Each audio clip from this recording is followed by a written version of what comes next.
Live from downtown Detroit, Local 4 News at 11 starts now. A community is demanding action tonight after a 4-year-old and an 18-year-old were gunned down while playing at a park. This is an update to the breaking news story we brought you Friday night. Samir Grubbs and Davion Shelmonson Bay lost their lives when someone opened fire at Skinner Park on the east side. It sparked an outcry from locals who are demanding an end to gun violence. Tonight, Victor Williams sat down with the leader of a violence intervention group. Yeah, the community is still trying to process this. 2 of our kids shot right here in broad daylight at this very park. Those who helped design this place, however, are devastated knowing that this is the exact type of thing they were trying to prevent. In the end, safety was a big deal then, and it's a major concern now. This should be off limits for any type of weapons. Sandra Turner Handy was one of the people who designed Skinner Park back in 2013 with the help of Denby High School students. The only goal in mind was keeping the children safe. The park was actually designed by our high school students. What they told us was, don't put the basketball court near the street because people gonna come by and talk stuff and things may escalate. So we put it in the middle of the park. So putting the children's playscape by the only open street was a safe thing to do because nobody's going to harm a child. That's what they thought, so you can imagine the pain and trauma learning that a 4 and 18-year-old were shot and killed in the very same place where these kids weren't supposed to have to worry about stray bullets. I cried because I knew that the whole idea of this park was to create a safe space. The pain is still very fresh for many mothers and grandmothers in the area, including Michelle Goss. I do have 6 grandchildren, and my youngest is 2. And I think about where else should he have been besides a park? You would never dream of a kid coming to a park and not going home. Multiple groups are now working, going the extra mile in hopes that they'll never have to experience losing another child because of violence. Everybody's at the table, and we're going to figure it out. We're going to figure it out because we can't keep burying babies. That's right, and at the end of the day, there are no suspects right now in custody. But of course, the Detroit Police Department is still investigating. Live tonight, Victor Williams, Local 4. Yeah, okay, Victor, thank you. Community groups, police, school officials, and families spent the afternoon at Skinner Park remembering the lives of both the boys who were killed.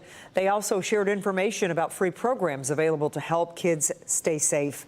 You can see the story right now at clickondetroit.com. Tonight, ICE agents teamed up with Detroit police for a raid on the city's west side. When our crews got there, DPD officers were still on the scene near Joy Road and Livernois.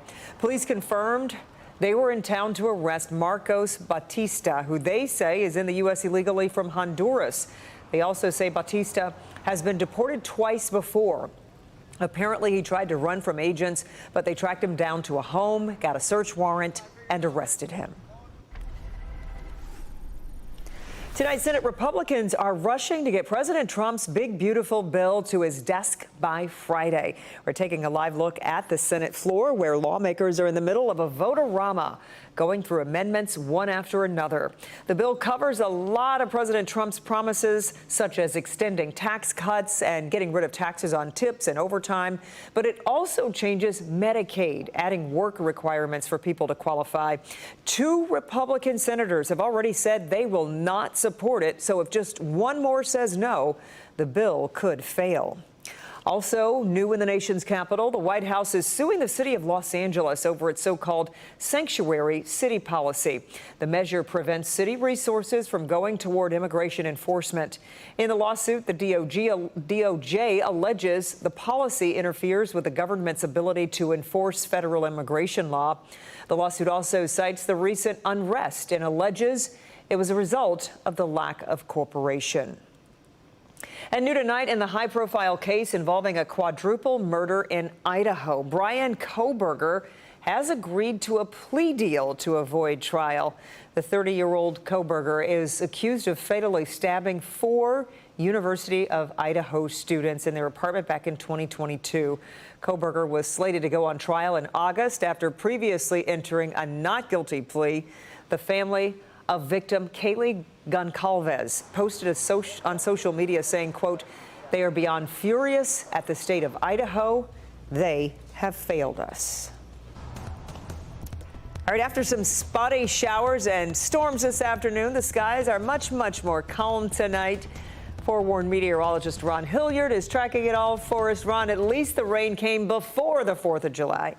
You are right, Kimberly. Those rain showers are pretty much out of here for most parts of southeast Michigan. And while a few of them will linger into the overnight hours into tomorrow, well, we are going to get a break that leads into the holiday.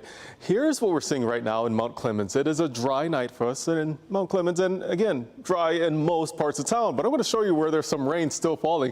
Detroit, we're at 79, 75 in Howell, Pontiac 76, and 77 in Adrian. Now, while a lot of locations remain dry throughout the afternoon and evening, not seeing any rain showers or thunderstorms, some of the same spots which saw thunderstorms earlier are seeing them right now. Let's go into Lapeer and into St. Clair County, also into Sanilac County. These are the places getting some showers and thunderstorms right now, and they're moving in the same motion to the east at around 30 miles per hour. Getting a closer look at some of these showers right now, bringing some heavy rain along I-69 Imlay City. We are starting to dry out, but now this is moving toward Capac, and also this will be moving out toward Port Huron. We go up toward the north just a bit into northern portions of Sanilac County. Argyle, which got quite a bit of rainfall earlier, getting it once again, and more showers on the way coming in from Tuscola County. So we're going to be monitoring these showers. They do not bring the threat of severe weather. That is long over, but it could dampen your night. Right now, that cold front is making its way through. Behind it, drier air, and we have a forecast that I think you will enjoy as you are starting to think about your plans for Independence Day. That full forecast is just minutes away. Kimberly? Okay, Ron, thank you. Police say the suspected driver of a Livonia hit and run is now in custody. The crash left a 3-year-old boy dead and his twin sister and mother fighting for their lives. It happened last night while they were crossing Merriman Road at about 10:45. The driver fled the scene. Police say that driver is a 47-year-old woman from Mount Morris. Her name is not being released right now. A Detroit firefighter is on the mend tonight after fighting a big industrial fire early this morning on the city's east side. That fire started about 2:30 this morning when workers saw smoke and smelled burning rubber. As the flames grew, some oil leaked onto the street, so hazmat teams stepped in to keep an eye on the air quality.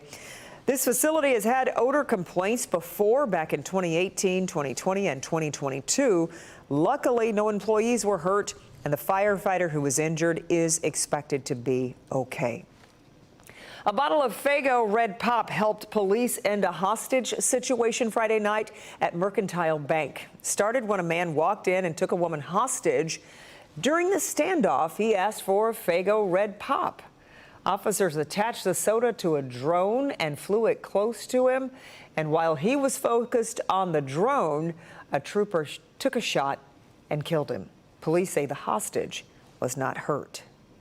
The fight over the Line 5 pipeline has made it to the U.S. Supreme Court. The justices are now stepping in to decide if Attorney General Dana Nessel's lawsuit to shut down a part of the pipeline under the Straits of Mackinac should stay in state court.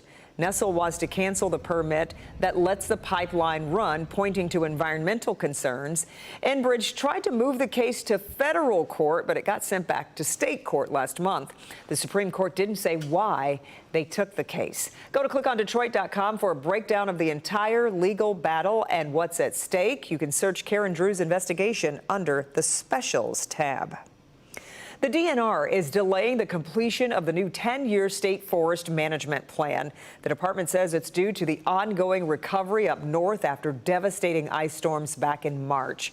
More than 900,000 acres of state forest land were impacted by those storms.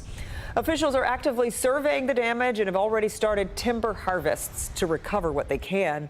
The DNR says it will have to study their models to factor in the damage, then rework harvest targets, wildlife habitat plans, and other important details.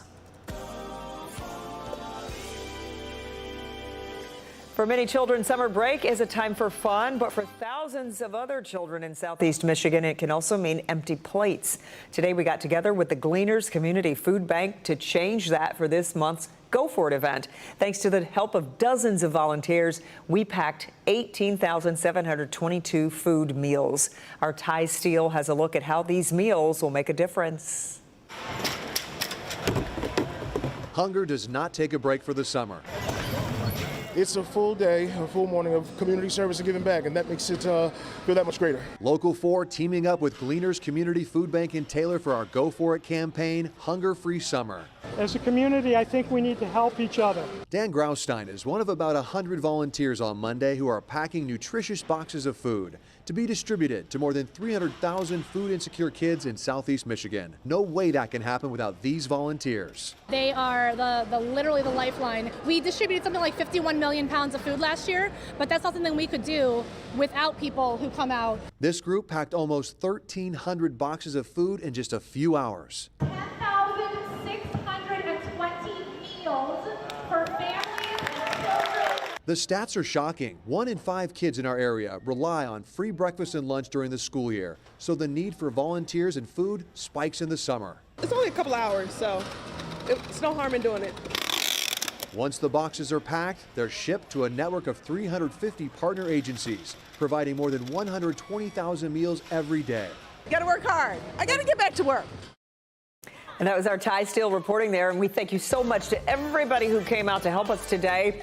And if you didn't volunteer this time, don't worry. We hope to see you next month. In fact, you can go ahead and put this on your calendar. Join us on Tuesday, July 15th, to learn some first aid basics.